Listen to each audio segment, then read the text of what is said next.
ፈርቻለሁ እኔም ፈርቻለሁ እሱም ፈርቷል ሰው ሁሉ for real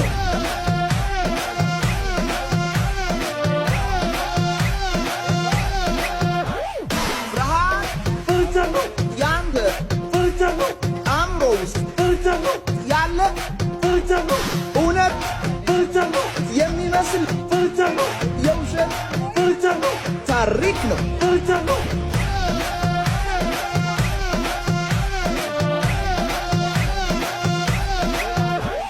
የፍርሃት ስሜት ሲመጣ በተለይ ከሁኔታ በላይ ከፍ ያለና ያልተለመደ ነገር ስታስብ ፍርሃት አንተ ውስጥ መጣና አንቆ ይይዝሃል ይሄ ፍርሃት ሲመጣ ብዙዎች ያቆማሉ ጥቂት አሸናፊ ሰዎች የፍርሃታቸውን ወንዝ ይሻገሩና